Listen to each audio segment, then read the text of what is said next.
Em 1985, no Plaza Hotel em Nova York, o Japão foi humilhado. Forçado pelos Estados Unidos a valorizar sua moeda, o iene, o país viu seu milagre econômico explodir em uma bolha espetacular, seguida por 3 décadas de estagnação. O mundo chamou isso de as décadas perdidas. Enquanto isso, do outro lado do mar, a China iniciava a maior expansão econômica da história da humanidade, construindo cidades do nada e tirando 800 milhões de pessoas da pobreza. Parecia que o aprendiz tinha superado o mestre. Mas e se as décadas perdidas do Japão não fossem uma derrota? E sim, o maior blefe da história econômica moderna, uma cortina de fumaça para esconder uma guerra silenciosa e metódica contra seu maior rival, uma guerra pelo futuro da Ásia, e o Japão pode estar vencendo. Para entender essa guerra, precisamos voltar no tempo. Após a Segunda Guerra Mundial, o Japão chocou o mundo com sua recuperação. Com foco em tecnologia e exportações, tornou-se a segunda maior economia do planeta. Nos anos 80, empresas japonesas como Sony e Toyota dominavam o mercado global. A China, por outro lado, estava apenas despertando de décadas de isolamento.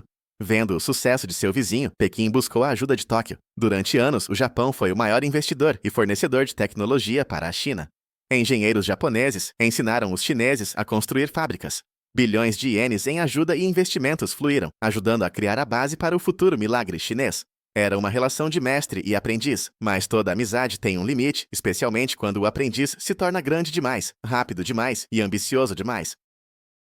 O ponto de virada foi o Acordo Plaza. Para o Japão, não foi apenas um acordo financeiro, foi um trauma nacional. Eles aprenderam uma lição brutal. Em um confronto direto com uma superpotência, eles sempre perderiam. Os Estados Unidos podiam ditar as regras do jogo monetário e destruir sua economia com uma canetada. O Japão percebeu que a força bruta não era o caminho. Para sobreviver e prosperar na sombra de gigantes como os EUA e, futuramente, a China, eles precisariam de uma nova estratégia. Uma estratégia de sutileza, paciência e guerra indireta. Eles não podiam mais lutar com os punhos. Eles teriam que lutar com a mente, usando a própria estrutura do capitalismo global como sua arma. A semente da sabotagem silenciosa foi plantada ali, na suíte de um hotel de luxo em Nova York. Enquanto a China crescia a taxas de 2 dígitos, o Japão entrava em sua famosa estagnação. O Banco do Japão cortou as taxas de juros para quase zero, tentando desesperadamente estimular sua economia doméstica. Mas essa política teve um efeito colateral monumental e talvez intencional. Com juros próximos de zero, tornou-se incrivelmente barato para investidores de todo o mundo pegar empréstimos em ienes. Eles pegavam bilhões de ienes emprestados a custo zero e investiam em mercados de alto crescimento, onde os retornos eram enormes. E o maior mercado de alto crescimento do planeta era a China. Este fenômeno, conhecido como Yen Carry Trade, injetou trilhões de dólares na economia chinesa, inflando sua bolha imobiliária e industrial. O Japão tornou-se o credor silencioso do boom chinês.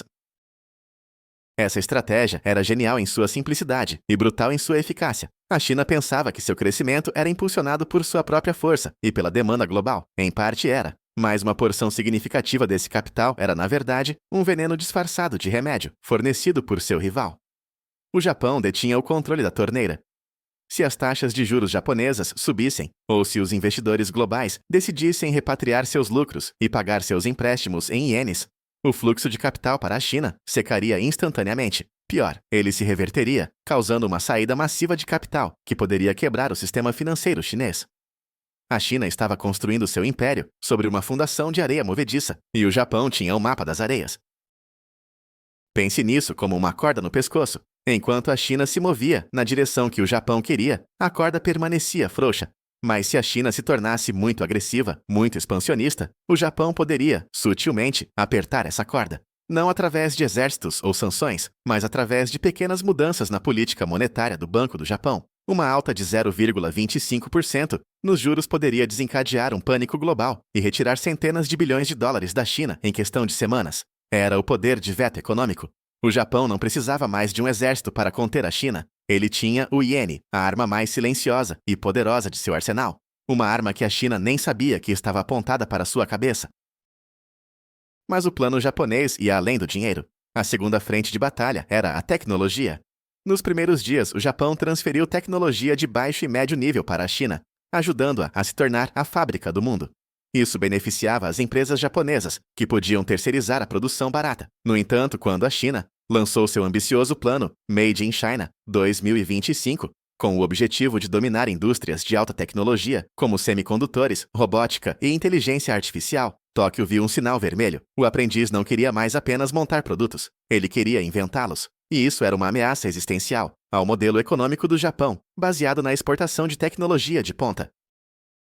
A resposta do Japão foi um estrangulamento tecnológico sutil, mas implacável. Empresas japonesas, muitas vezes com o apoio tácito do governo, começaram a restringir a venda de equipamentos e materiais críticos para a China. Estamos falando de máquinas de litografia de precisão, produtos químicos ultrapuros para a fabricação de chips, robôs industriais avançados e compósitos de fibra de carbono. Eram componentes de nicho, mas absolutamente insubstituíveis. Sem eles, as fábricas de alta tecnologia da China simplesmente não podiam funcionar. A China podia ter os projetos, os engenheiros e o dinheiro, mas sem a mágica japonesa, seus sonhos de autossuficiência tecnológica eram apenas isso, sonhos. Um exemplo clássico é o mercado de fotorresistores, um material químico essencial para gravar circuitos em chips de silício.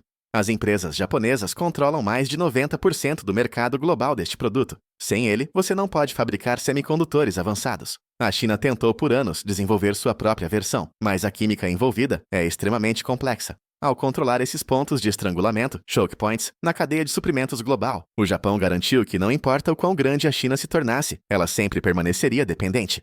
Era uma coleira tecnológica, invisível para o consumidor comum, mas dolorosamente real para os planejadores em Pequim.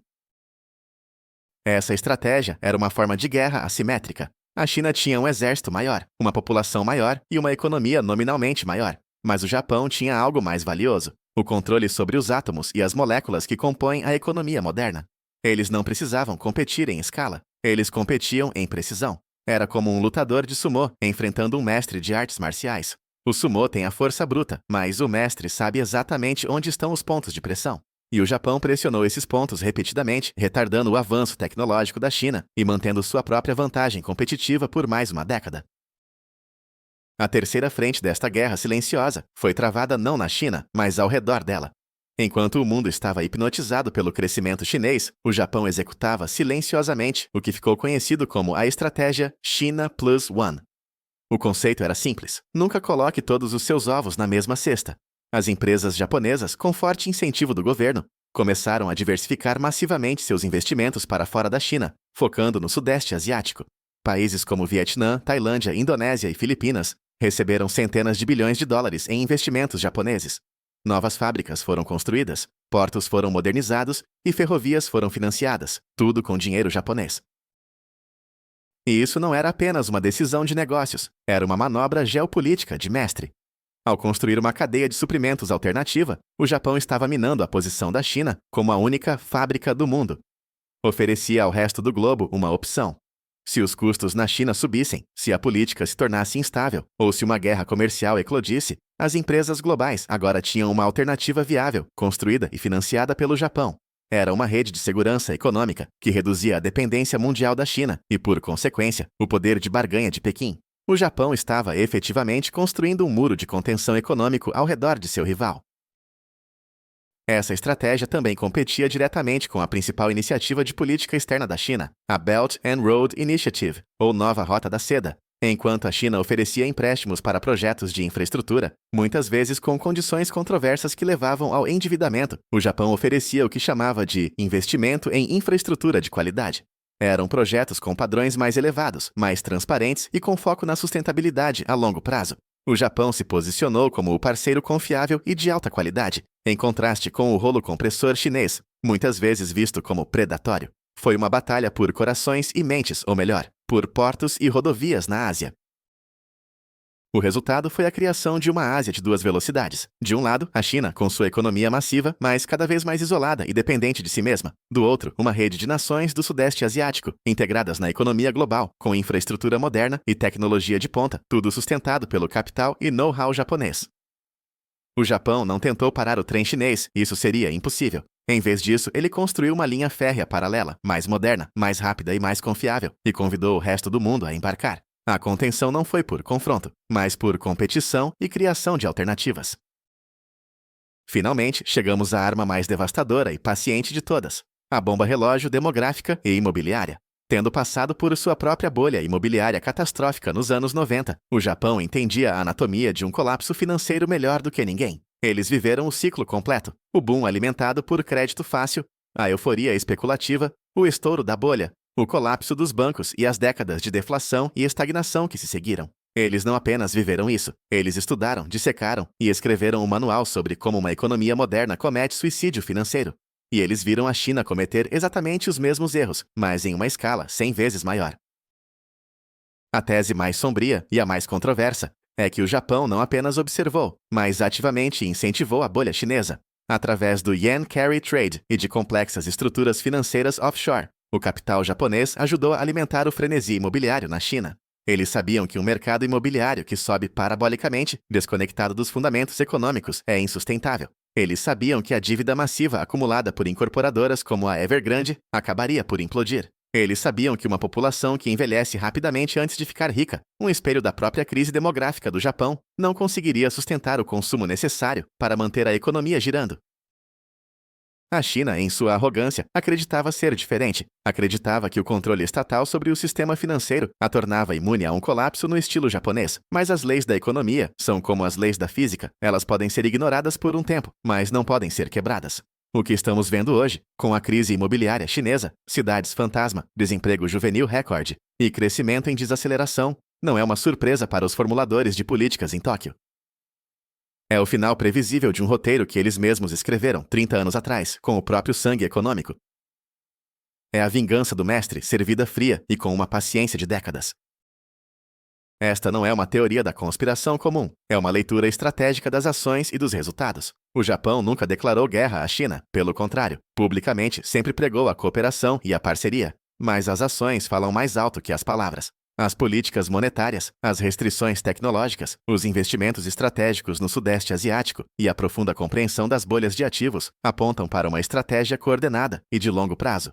Uma estratégia para garantir que a China nunca superasse o Japão em termos de poder real, a capacidade de inovar, a qualidade de vida e a estabilidade social e econômica.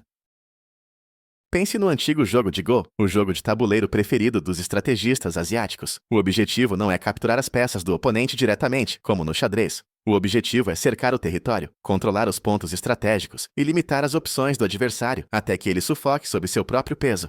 A estratégia do Japão contra a China não foi um jogo de xadrez, com movimentos agressivos e confrontos diretos. Foi um jogo de Go, jogado ao longo de 30 anos, em um tabuleiro que abrangia todo o globo. Cada investimento, cada política monetária, cada patente tecnológica era uma pedra colocada silenciosamente no tabuleiro.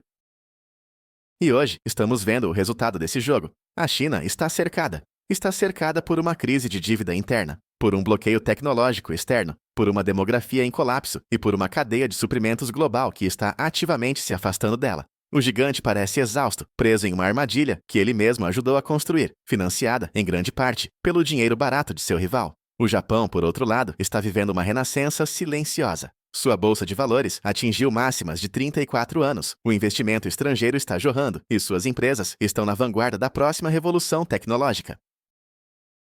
A ironia é impressionante. O mundo passou as últimas 2 décadas prevendo o século chinês. Consultores, acadêmicos e políticos ocidentais apostaram tudo na ascensão imparável do dragão. Enquanto isso, a tartaruga japonesa, ridicularizada por sua lentidão e estagnação, continuou sua jornada paciente e metódica. Ela não tentou vencer a corrida de curta distância, ela focou na maratona. E em uma maratona, a estratégia, a resistência e a capacidade de evitar erros catastróficos são mais importantes do que a velocidade inicial. A China correu rápido, mas talvez na direção errada, em uma pista cheia de armadilhas. A história da rivalidade Japão-China é uma aula magistral sobre poder no século XXI. O poder não é mais apenas sobre tanques e mísseis. É sobre o controle das cadeias de suprimentos, sobre a propriedade intelectual, sobre os fluxos de capital e sobre a compreensão profunda das fraquezas estruturais de seu oponente. O Japão, forçado a abandonar o poder militar tradicional após 1945, tornou-se um mestre do poder econômico e tecnológico. E eles usaram esse poder com uma precisão cirúrgica e uma paciência de monge para executar uma das maiores estratégias de contenção da história moderna. Uma guerra travada em silêncio, sem um único tiro. Então, o que isso significa para o futuro? Significa que o século chinês, como o imaginávamos, pode nunca acontecer. A China enfrenta agora a possibilidade real de suas próprias décadas perdidas. uma estagnação prolongada, que pode abalar as fundações do Partido Comunista. O Japão, por sua vez, juntamente com seus parceiros no Sudeste Asiático e aliados como os Estados Unidos, está posicionado para liderar uma nova ordem econômica na Ásia, menos centrada na China e mais diversificada e resiliente. A guerra silenciosa pelo futuro da Ásia pode ter chegado a um ponto de inflexão, e o vencedor não é quem todos esperavam. A questão que fica é: você acredita que o Japão orquestrou ativamente essa sabotagem? Ou a China é simplesmente vítima de seus próprios erros colossais? Deixe sua teoria nos comentários.